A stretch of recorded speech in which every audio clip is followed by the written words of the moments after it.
Oi, bom dia.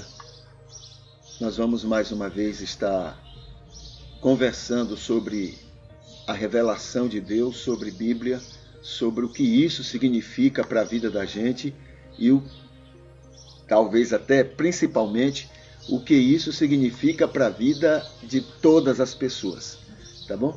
E nessa conversa, como todos os outros dias, a gente vai estar refletindo sobre esse grande amor, essa grande misericórdia do Senhor, essa grande paciência dele conosco e o que ele quer nos usar para fazer a mesma coisa também através de nós, né, em relação a todas as pessoas que estão ao nosso redor.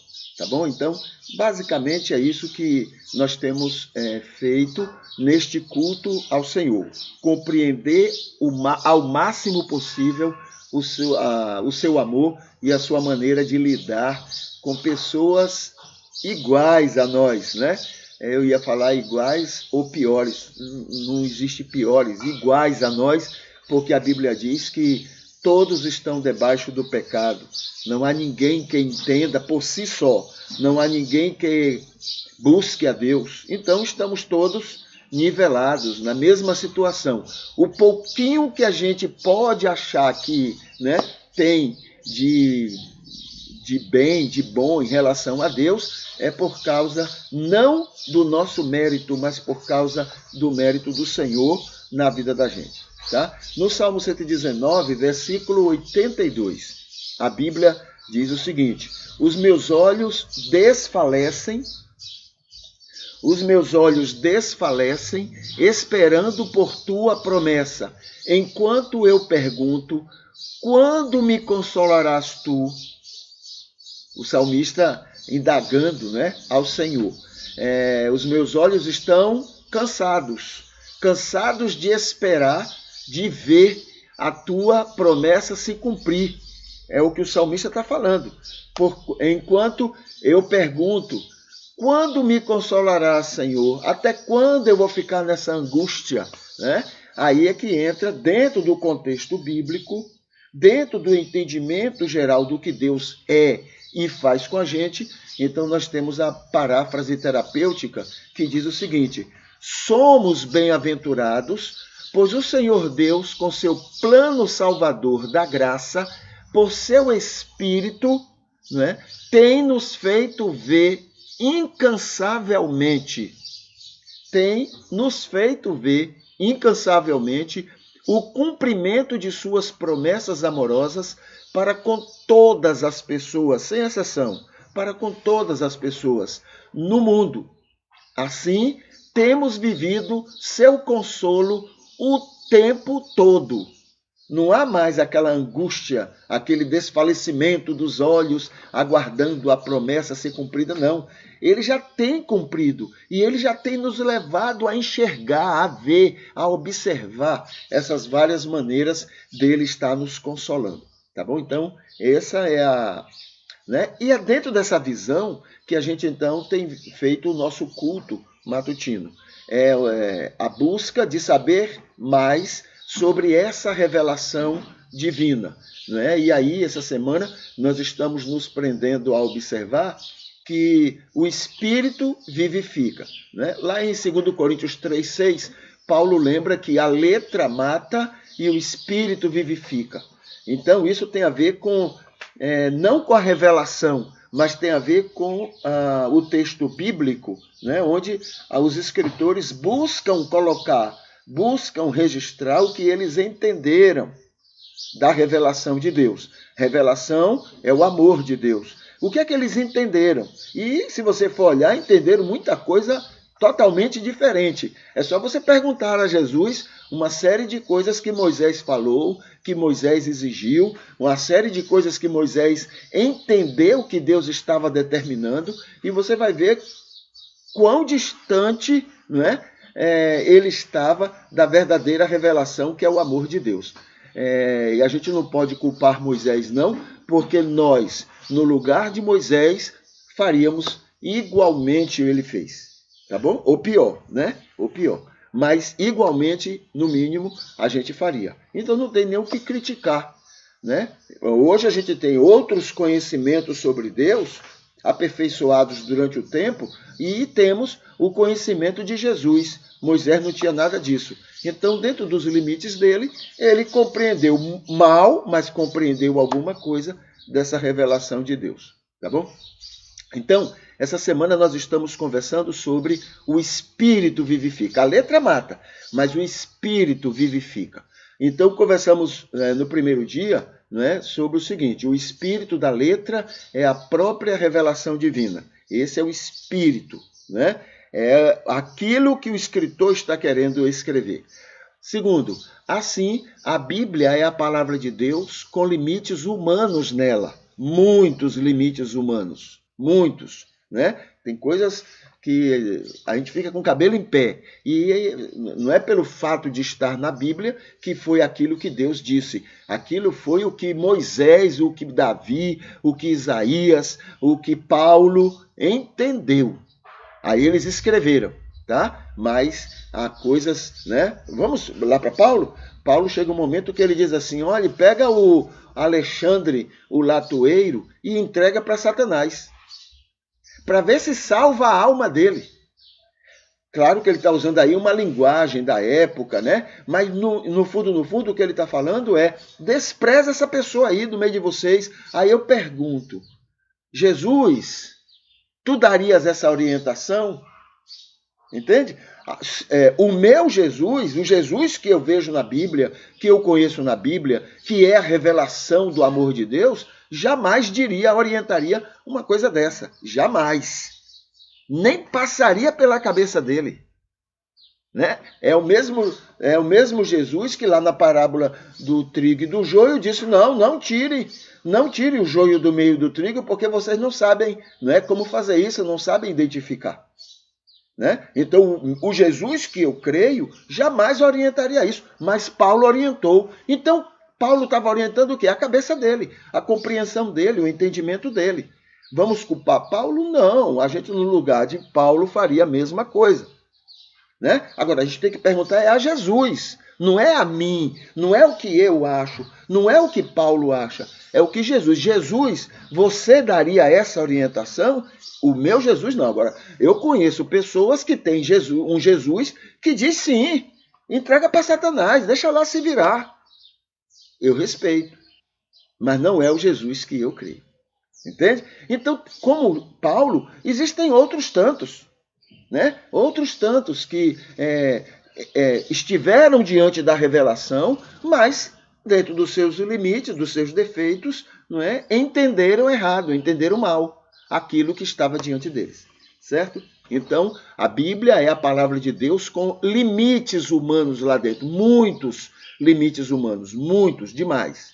Tá bom? O terceiro é: toda a Bíblia se resume em João 3,16. Toda a Bíblia se resume nesse texto: Deus ama o mundo todo.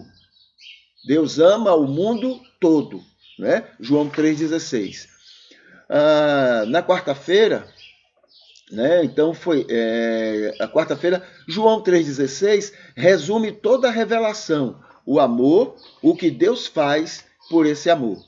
Tá? Então João 3,16 é resumido todo nisso, o amor de Deus. É isso que fundamenta todo o texto bíblico e qualquer outra revelação que Deus tenha passado para qualquer homem em qualquer lugar do mundo.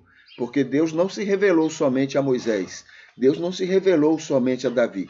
Deus se revelou ao mundo todo, e todos, como Moisés errou, como Davi errou e etc., todos também receberam essa revelação e escreveram, formaram orientações em cima daquilo que eles entenderam, e aí muitas falhas aconteceram. Né? O amor divino é outra compreensão que já chegamos, né, a concluir. O amor divino se entende por Jesus através do ensino e do exemplo de vida dele. Tá? O amor divino no texto bíblico a gente compreende através de Jesus. É por isso que eu fiz aquela pergunta: Jesus, você faria isso que Paulo está orientando? Entendeu? Porque através de Jesus, do ensino de Jesus, é que você vai identificar o amor de Deus contido no texto bíblico. Outra coisa que a Bíblia fala que nós temos é a mente de Cristo. Tá? Essa mente de Cristo, ela já está presente em todo ser humano, porque todos foram criados à imagem e semelhança de Deus. Agora, com a queda do pecado de Adão, que contaminou toda a humanidade, né, com o pecado, então isso caiu a um nível muito baixo, né, muito pequeno. Essa mente de Cristo é a compreensão daquilo que Deus gosta, daquilo que Deus quer. Isso o ser humano tem, conhece, sabe muito bem. Né? E é através disto, né, que já existe em todo ser humano, que o Espírito convence as pessoas do pecado, da justiça e do juízo. Tá? É através dessa mente de Cristo que o imagem e semelhança já possui. Todos que são guiados pelo Espírito de Deus, esses já passaram pelo novo nascimento, né? Então, esses têm essa mente de Cristo revitalizada, renovada, recriada. Tem outro termo muito apropriado na teologia que diz que foi regenerada. Entendeu? Essa mente de Cristo está regenerada na vida daqueles que passaram pelo novo nascimento. Através dela, o Espírito então promove sua iluminação, tá? Ele ilumina. É por isso que mesmo a Bíblia, com todas as suas dificuldades, a gente consegue entender a vontade de Deus por causa dessa iluminação. Isto é suficiente para compreendermos a Bíblia, naquilo que é necessário a gente compreender. Tem coisas lá que não tem necessidade da gente compreender, não é? Aliás, é muito claro isso. Tudo na Bíblia que você tiver dificuldade de entender é porque não é importante. Tudo na Bíblia que você tem alguma facilidade, alguma facilidade para compreender, então isso é importante, porque o Espírito está querendo colocar na mente, na reflexão de cada um, não tudo que está ali, porque ali tem muita coisa que tem a ver com os momentos que cada escritor viveu, né? O momento histórico, o momento cultural, é muito particular de cada época. Agora, aquilo que a gente entende é porque o Espírito quer que em todas as épocas as pessoas possam compreender aquilo. Isto é suficiente para sabermos o que é letra e o que é espírito, né? Espírito da letra, dentro do texto bíblico, tá?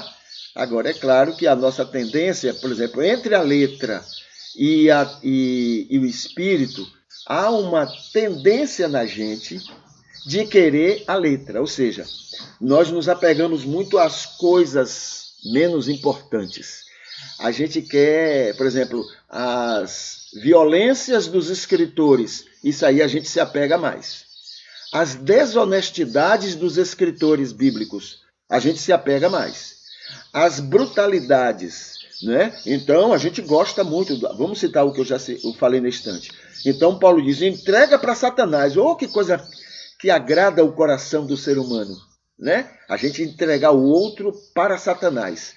Porque o outro não pensa como eu penso, o outro não age como eu ajo, o outro não quer as coisas como eu quero, o outro não se comporta como eu me comporto, então entrego para Satanás. Isso parece que dá né? O instinto humano se realiza. Então, entre Paulo e o ensino de Jesus, muita gente, eu vou dizer assim, nós seres humanos, e nós, maioria cristã, entende? Nós gostamos de Paulo.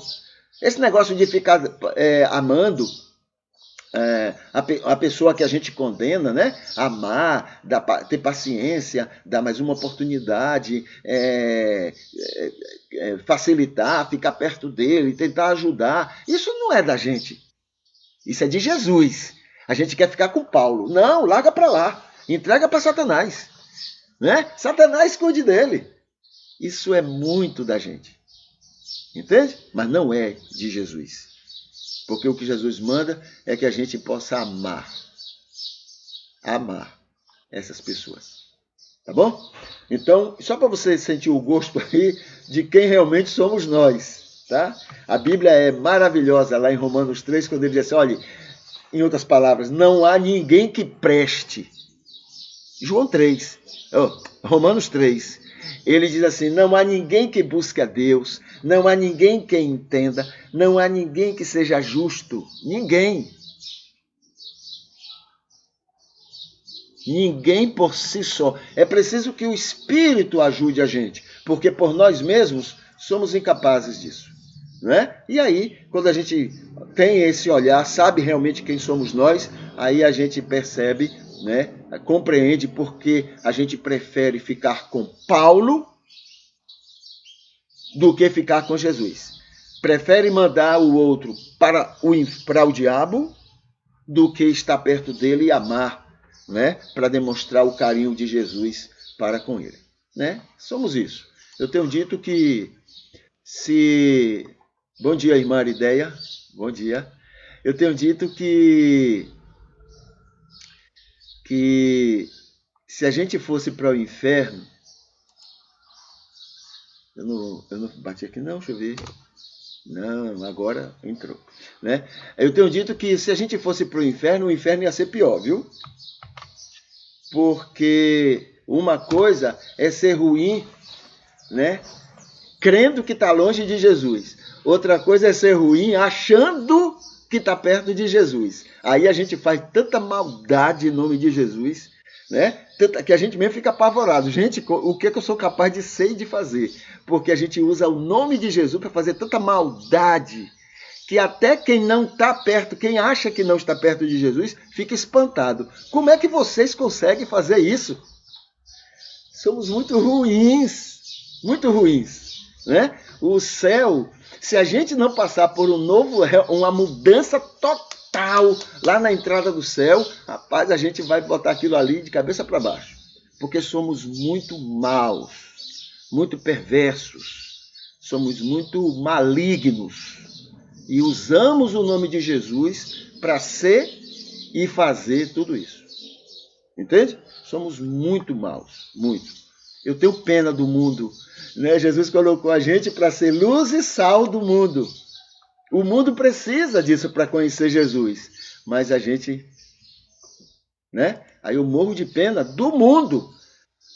Morro de pena de pessoas igual a mim. Né? Que usa o nome de Jesus para tanta maldade contra o mundo. E Deus ama o mundo e quer salvar o mundo.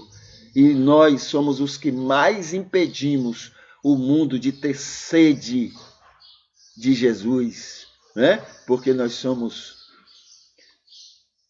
o que somos. Tá bom? Ok, isso aqui. O verdadeiro culto a Deus, né? É isso que a gente vai falar aqui um pouquinho. E eu queria chamar, deixa eu ver se eu tenho tempo aqui. Já passou até o tempo, mas é só para lembrar aqui, o verdadeiro culto a Deus, sabe o que é? É apoiarmos, reconhecermos e apoiarmos. O que eu vou falar aqui é muito raro acontecer, não é? Empresários que atuam com seus empregados como Jesus atuaria. É muito raro ver isso. Entendeu? É uma coisa muito rara. Então precisamos procurar agulha no palheiro. E o melhor culto a Deus era a gente procurar esse tipo de agulha nesse palheiro. E podermos valorizar, homenagear. Entendeu? A gente reconhecer. A gente chamar a atenção, porque quando você chama a atenção disso, outros acordam. Mas não, a gente aplaude, são os mais carrascos, a gente aplaude. Porque já que eles exploram tanto, eles enriquecem mais rápido, explorando, espoliando, né, o seu trabalhador. E a gente então fica valorizando eles, né? A gente prefere eles, a gente briga por eles, a gente... Entendeu? É toda uma máquina que funciona nesse sentido. Já que eles têm mais dinheiro porque exploram mais, eles fazem mais propaganda e a gente cai naquela conversa deles, a gente fica do lado deles, a gente acha que sem eles a gente não é ninguém, eles são fundamentais para a nossa convivência, né? A gente briga por eles. mas precisava, o verdadeiro culto a Deus era a gente encontrar agulhas no palheiro. Aqueles empresários que não se desenvolvem tanto porque eles cuidam melhor dos seus empregados, como Jesus faria. Isso não enriquece rápido ninguém. Entende? Mas são esses que são os instrumentos que Deus tem para abençoar tanta gente explorada por aí.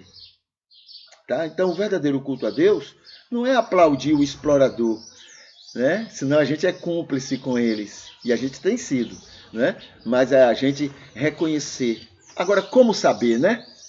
Essa é uma questão, porque é tão complicado. E segundo, a televisão, as mídias mostram mais os que são mais explorados. Pronto, aí um critério. Os mais divulgados são os mais exploradores. Pronto, tem exceção? Até pode ter. Mas normalmente essa é a regra. Os mais divulgados, os que, né? Ontem ou antes de ontem tinha uma reportagem aí de uma loja Zara, né? Lá em Fortaleza, ou não sei onde é, onde quando chegava uma pessoa com aparência de pobre, presta atenção nisso, é um cão, gente. Quando aparecia uma pessoa com aparência de pobre ou negra, entrava na porta, eles falavam, tinha uma palavra que eles usavam, Zara é zero, uma coisa assim. Está lá na reportagem, Zara é zero, uma coisa assim. Então, quando eles falavam isso, os empregados eram orientados a ficarem atentos com aquela pessoa. Zara é zero. Gente, isso é do cão. É do cão. Entendeu? Muito bem. Então,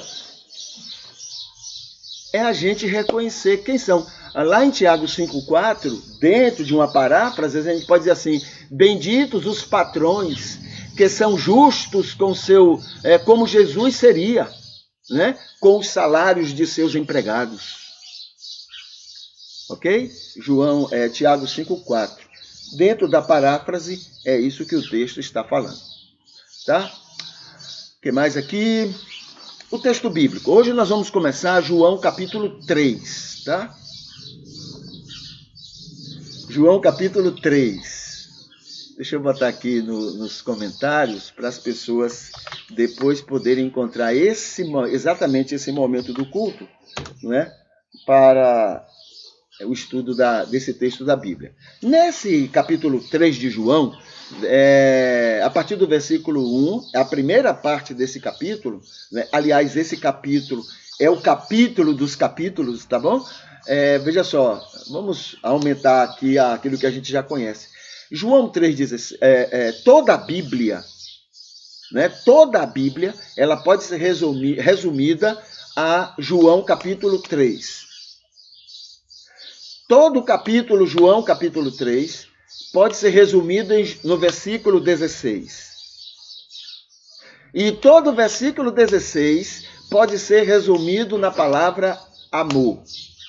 Tá bom? Então, olha que o capítulo 13 termina sendo um dos capítulos maravilhosos, fundamentais dentro do texto bíblico para a gente compreender como é que Deus age com seu amor, como é que Deus age com a sua graça, como é que ele se interessa, né, por todo o mundo. Então, veja, vamos ver aqui o encontro de Jesus com Nicodemos. Nicodemos era um religioso, tá bom? No versículo 1 diz assim, ora, havia entre os fariseus, a gente tem a ideia de fariseu como sendo aquele povo hipócrita, né? Como sendo aquele povo falso. Fariseu é um religioso falso, é um religioso... Essa é a concepção em cima da preocupação de Jesus em relação ao comportamento, não é? Religioso e influenciador daqueles líderes religiosos ali. Então, entre esses fariseus... Sim, aí lembrando, nós temos essa ideia sobre os fariseus, mas os fariseus se caracterizavam como pessoas muito dedicadas, muito religiosas, o que é um perigo, viu? Essa muita dedicação demonstra um travestismo, digamos assim. É você querer ser ou entender que você é algo que você não é. Entendeu? Você fica criando, né, uma fantasia de uma coisa que você não é. Aí você tem que se enfeitar, se vestir, você tem que tentar falar parecido, você tem que afinar sua voz, essas coisas, né? Você trabalha para satisfazer, é uma satisfação pessoal, de forçar um pouco a barra para que você seja o que você não é. O fariseu é assim também. Tá? Não é por maldade. O fariseu não é fariseu porque ele é mau, não. O fariseu é assim porque é um esforço dele para ser uma coisa que ele gostaria de ser, mas que ele não é. E que ele só pode ser, não é pela prática dele, mas é pela ação de Deus. Então, nós caímos também muito nisso. Né? Quando a gente começa a fazer aquilo que nós somos incapazes de fazer, né? Mas alguém disse que por exemplo, eu para ficar um melhor religioso, eu tenho que passar 7 dias de jejum. Entende? Eu tenho que ir para 14 cultos, 70 cultos, 10 cultos, 20 cultos, 40 cultos. Não tem esse negócio por aí? Isso aí é você forçar uma coisa que não é você que faz, quem faz é só Deus, é só o Espírito. E você fazer isso para obrigar, forçar Deus a fazer, também está errado. Entendeu? Então, essa era a ideia. Jesus está criticando aqui, não é exatamente o religioso fariseu, mas é esse espírito fariseu. Tá? Esse esforço sem necessidade, né? Porque forçar uma situação que só Deus é que pode operar. É como a santificação. Tá? Não é você ler a Bíblia toda durante um ano e orar 20 horas por dia e ir para a igreja 3 vezes no dia. Não é isso que vai lhe santificar. Isso vai lhe fazer um fariseu. Quer dizer, alguém que está forçando uma barra para ser uma coisa que você não é. Ok? Essa obra espiritual na vida das pessoas, só Deus, o Espírito de Deus, é quem pode operar. Então, ora, havia entre os fariseus um homem chamado Nicodemos, né? Era um mestre, um dos principais dos judeus. Então, era um dos líderes, né? E sendo fariseu, provavelmente, e sendo o principal dos líderes dos judeus, provavelmente fazia até parte do Sinédrio. Né? Sinédrio era um grupo de fariseus e saduceus que governavam, né, o povo. Né? Eles tinham poderes. O Império Romano permitia que eles tivessem uma administração, digamos assim, mais apropriada para as cidades onde eles estavam. Então, este Nicodemos foi ter com Jesus de noite. A ideia da noite aqui é para mostrar que ele não queria fazer isso publicamente. É a ideia de que era no escuro, para que ninguém percebesse. E disse-lhe, Rabi, sabemos que és mestre. Ora, veja só, para um mestre chamar outro de mestre, isso aqui não é porque o outro é bonzinho ou é muito espiritual, como a gente imagina. Não é só isso não. É porque o outro também passou pelo mesmo processo de ser mestre. Tá? Então Jesus passou, ou porque era discípulo, né, e de João o Batista, ou porque foi discípulo de algum outro mestre. E, ao mesmo tempo, tem discípulos que o seguem. Tá? Então é por isso que ele era chamado reconhecido. Isso aí não é um título amigável, não. Isso aí é um reconhecimento mesmo, né, institucional. Jesus era mestre mesmo. Cadê? De noite disse, Rabi, sabemos que és mestre, vindo de Deus. Mas não era só Jesus, ele acreditava que qualquer mestre vinha de Deus, porque era, né, mestre entre os judeus, era assim que eles entendiam, né? Era alguém enviado de Deus. Pois ninguém pode fazer esses sinais que tu fazes se Deus não estiver com ele. Ainda assim, né? Os sinais são ensinos, não é milagres e coisa não. Apesar que naquela época também haviam outros que faziam milagres. Lembra da pessoa, de uma vez que o discípulo disse, Senhor Jesus, tem uns camaradas aí fazendo milagres em teu nome. fazendo milagres aí em nome de Deus. Aí diz, não, deixe. Quem não está conosco é contra nós. Alguma palavra que Jesus dá a esse respeito. Então, outros faziam milagres também, né? Ninguém pode fazer esses sinais que tu fazes se Deus não estiver com ele. Tá? Então, esse é o versículo 1, versículo 2, e amanhã a gente conversa o versículo 3. Deixa eu ver aqui, deixa eu correr aqui com o horário. Incômodos que deveríamos ter como cristãos. Tá? Incômodos que deveríamos ter como cristãos, em nome de Jesus. Então, deixa eu colocar aqui nos comentários para facilitar. Aqui tem uma apresentação primeira que diz assim, em 1953, o Nordeste sofreu uma das piores secas da sua história, deixando a população faminta. Luiz Gonzaga e Zé Dantas lançaram Vozes da Seca, em protesto contra a inércia dos governantes em relação às mazelas sofridas pela população. Então já vimos a primeira estrofe dessa música que eles fizeram, e agora tem aqui a segunda. Veja só, ele diz assim, eu vou ler a primeira porque é muito bonitinho e na linguagem que ele colocou dá uma riqueza, né, nordestina muito grande, né?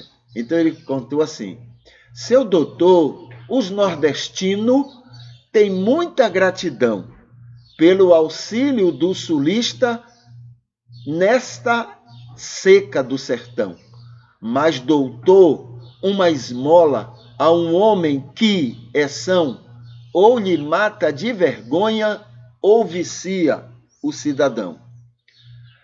A segunda estrofe, que é a que a gente vai conversar hoje, diz assim, a primeira a gente falou semana passada, tá? Agora a segunda, ele cantando, é por isso que pedimos proteção a vós mercê, homem, por nós escolhido, né? Por nós escolhido para as rédeas do poder, pois doutor, dos 20 estados, temos 8 sem chover. Veja bem, quase a metade do Brasil está sem comer. Na vez passada, semana passada, a gente chamou a atenção para o aspecto, né, que os nordestinos daquela época equivale, hoje não é só aos nordestinos não, é o Brasil todo, né? Equivale aos pobres, miseráveis por todo o país, na fila do osso, tá? Na fila do osso. O ideal é ir na fila dos caminhões de lixo, viu? Agora já virou moda também. Caminhão de lixo, enquanto eles param para ir botando lixo dentro, corre gente para ir pegar comida naqueles bairros ricos, né? Isso aconteceu em Fortaleza e parece-me que em Recife, tá? Isso é o que a gente sabe, fora outros lugares por aí, né? Nos lixões, isso já, né, é muito fácil de encontrar. O ideal é salários justos e direitos trabalhistas. Então, é isso que conversamos na vez passada. Hoje, eu queria lembrar o seguinte, dessa música que ele está cantando, o seguinte, não se engane. A gente é muito enganado, viu, pessoal? Eles encontram 1000 motivos para manter a situação que está. É culpa da economia do mundo. É culpa do petróleo. É culpa do não sei o quê. É culpa isso aí tem atrapalhado. Não, nada. Tudo isso é conversa fiada. Tudo isso é conversa fiada. Progresso ou não de um povo depende de uma decisão política. Política tem esse poder, tá? É uma decisão. O político, o governante, se ele disser assim, eu vou, de verdade, não é falar para poder ganhar voto, não. É de verdade. Se ele falar, vou melhorar a vida do povo, ele consegue. Agora, se ele disser, vou melhorar a vida do rico, ele também consegue. Entendeu? Então, não se engane com isso, não. A orientação de Mamon, né? A orientação que está aí, que o capitalismo orienta, é o seguinte: cuide do rico, que o pobre vai se dar bem. Faça o rico ficar mais rico, ter mais indústrias, ter mais não sei o quê, ter mais iates, ter mais não sei o que lá. E o pobre vai se dar bem, porque vai ter mais emprego, vai ter mais não sei o quê, vai ter mais não sei... essas coisas todas. Essa é a orientação do cão, a orientação de Mamon. Agora, a orientação de Jesus é: cuide do pobre e o rico vai se dar bem. Viu a diferença? E está comprovado. Há algum tempo atrás, aqui no Brasil, né, quando o mundo estava em crise, o mundo estava falindo, gente. O mundo. O Brasil estava na melhor época da história desse país na questão econômica. Chegamos à quinta economia do mundo. Fomos a quinta economia do mundo. Em pouco tempo. Quinta economia. Enquanto o mundo estava em crise. Isso porque houve quem tomasse uma decisão: vou colocar comida no prato de todo mundo. Todo mundo vai comer 3 vezes no dia. Foi uma decisão. Mais de 23 milhões de pessoas saíram da extrema miséria, enquanto o mundo estava em crise. Então é uma decisão política. Agora, a decisão que foi tomada é assim: cuide do pobre, que o rico se dá bem. E se deram. Havia pobre comprando carro novo, havia pobre viajando de avião, havia pobre indo para a Disney, que não sei por que é tão importante, mas parece que mostra alguma coisa. Filho de empregado indo para a Disney. E foi a época que os ricos também ganharam muito. Todo mundo se deu bem. Por quê? Quando você bota dinheiro na mão do pobre, ele não vai juntar para poder, né? Ele vai gastar. Ele vai melhorar a casa dele, ele vai comprar roupa nova, ele vai comprar carro, ele vai comprar... O pobre não sabe juntar dinheiro, não. Nem tem ganância para gastar, para juntar dinheiro. Então ele vai comprar, ele quer desfrutar ali agora. Passou tanto tempo sem aquilo, agora vai querer aquilo. E aí todo mundo ganha e o dinheiro corre. Não tem conta no exterior, não tem conta em... Como é? Em coisa fiscal aí, em paraíso fiscal. Não tem conta, não tem poupança nesses lugares, não. Ele vai gastar aqui dentro. Aqui dentro. Então, é vontade própria. Luiz Gonzaga e o Dantas aqui estava certo. Ele coloca na música assim... Cadê? Homem por nós excluído para as rédeas do poder. É para esse tipo de homem que tem que ser cobrado mesmo. Então ele está lembrando: não esquece de nós não. Cuida de nós. Somos nós que colocamos você no poder. Fomos nós que movimentamos toda essa economia. Então a música está correta. Entendeu? É uma decisão. Não esqueçam disso. Essa conversa aí de que não é culpa do petróleo, não é culpa da China que está ficando mais rica ou teve uma crise lá na China com problema de energia, é culpa desse povo. Nananina, não caiamos nisso. É vontade, tem que ser uma vontade política. Eu tomei a decisão que pobre vai melhorar de vida. Pronto. Agora, o problema é que se pobre melhorar de vida, sabe o que vai acontecer? Vão perder empregados. Porque emprego mal pago, ninguém vai querer mais. Entendeu? Eu conheci uma pessoa muito querida minha, mas que ele disse assim: depois desse negócio aí de Bolsa Família, repare só, depois desse negócio aí de Bolsa Família, né, e de que as pessoas estão melhorando de vida, eu estou sem empregado lá na fazenda, para cuidar da fazenda. Aí eu perguntei: e você está pagando bem a eles? Ah, não, eu quero pagar o que sempre paguei. Então não vai ter empregado, porque aquela entre aspas, exploração, o pobre já não vai aceitar mais. Você tem que melhorar, ganhe menos para você e distribua um pouquinho mais com quem trabalha com você. Entende?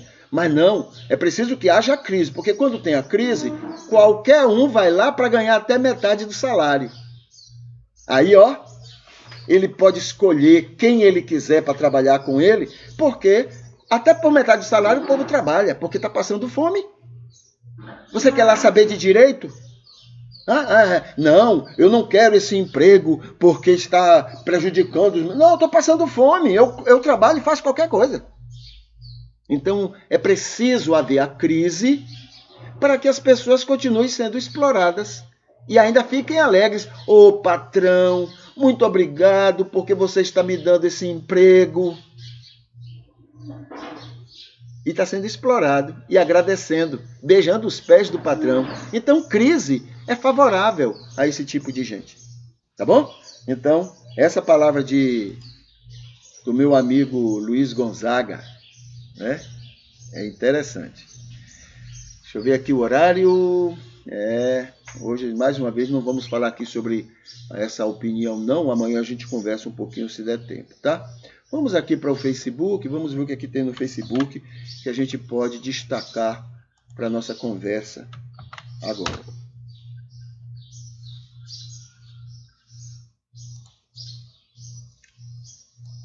Deixa eu ver, cadê você, Facebook?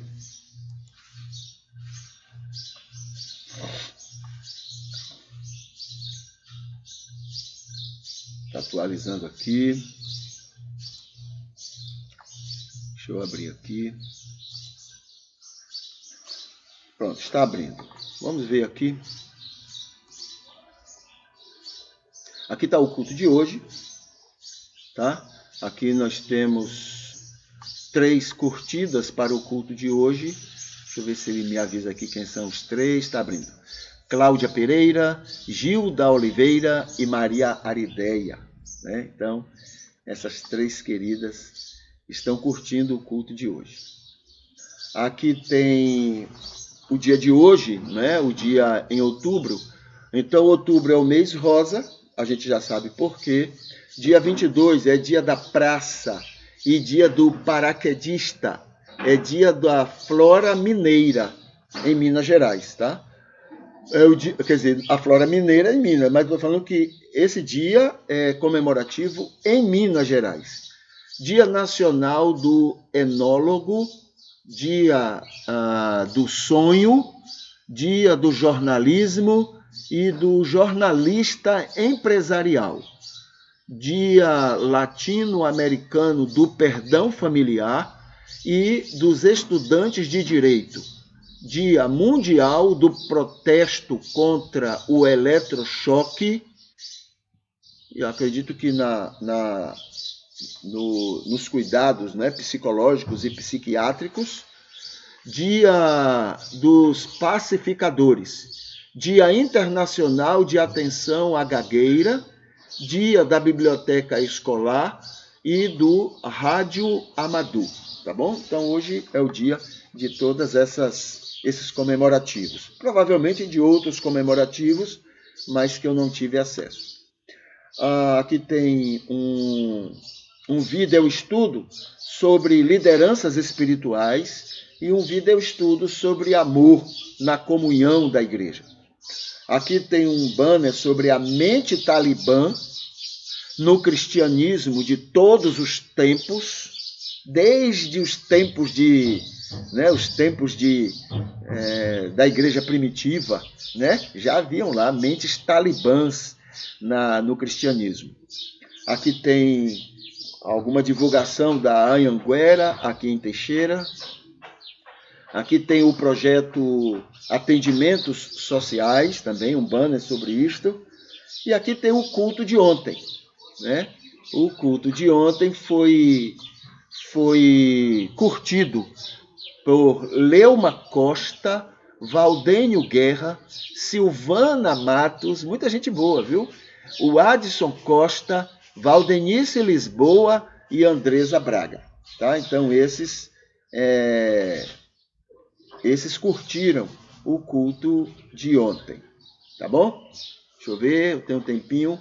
Vamos voltar aqui, já que eu tenho um tempinho, deixa eu falar um pouquinho aqui sobre essa opinião cristã que a gente colocou aqui e que pensou que não daria tempo, tá bom? Deixa eu colocar aqui no... Deixa eu tirar esse aqui, que é o Facebook, e colocar aqui nos comentários do culto de hoje. Então, muito bem, nessa opinião, aqui tem assim, olha, a Bíblia é fonte de amor, não de preconceitos e intolerâncias. Tá bom? A Bíblia tem que ser vista e tem que ser buscada como fonte de amor, né? Amor de Deus conosco e com toda a humanidade e fonte de amor, né, em relação a nós mesmos, em relação ao próximo, às pessoas que estão ao nosso redor. Eu não devo ir à Bíblia para buscar alimento, fortalecimento aos meus preconceitos, às minhas intolerâncias, às minhas prepotências. Eu não devo usar a Bíblia para isso, porque não é para isso que ela existe. Ela existe para amar, tá bom? Então, tudo que for contrário ao amor, a Bíblia não tem sentido você ir buscar fonte lá. Ah, mas fulano de tal, Moisés, mandou que apedrejasse os filhos desobedientes. Ah, mas Moisés falou que... O que mais que Moisés... Entre as muitas coisas que Moisés falou, né? Moisés falou que era dente por dente, olho por olho. Se o seu Jesus concorda com isso, então tudo bem. Vai lá para a tua Bíblia e vai buscar essas coisas. Mas não acredito que Jesus favoreça esse tipo de coisa. Tá bom? Acredito que Jesus favoreça o amor. Amor. A ponto de dar a outra face, andar a segunda milha e querer para si o que você gostaria para os outros. Entendeu? Então, é isso que é a Bíblia. Ela é fonte exatamente para isso. Toda vez que você procura a Bíblia para aspectos e comportamentos e atitudes diferentes disto, você ofende a Deus. Porque você não está em busca da palavra de Deus. Você está em busca da palavra de homens que compreenderam errado o que Deus ensinou. Tá bom? Muito bem. O que mais?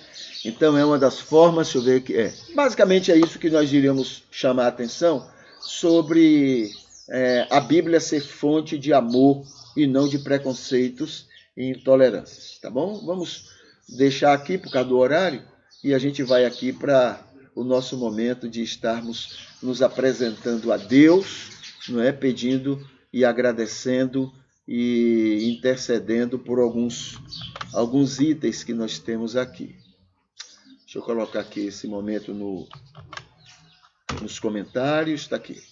Então, nesse momento, a gente agradece. Vamos começar agradecendo a Deus pelas pessoas que suportam as nossas limitações. E são muitas. Você pode não saber das suas, ou saber de algumas suas. Mas pergunte a quem está perto de você, que você vai ver quantas você tem. E assim mesmo, a pessoa talvez nem vá lembrar de todas. Entende? Então, temos muitas limitações. Muitas, né? Muitos defeitos.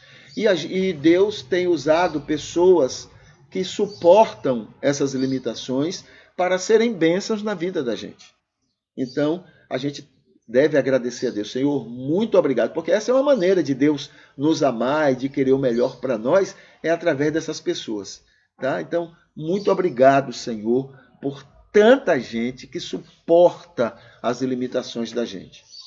Também pedi, né? A gente pede que Ele nos ajude a fazer a mesma coisa em relação às outras pessoas. Que a gente possa também suportar, porque elas também têm defeitos. Né? Não há novidade nenhuma em você saber que alguém tem defeito. Isso é normal, todo mundo tem.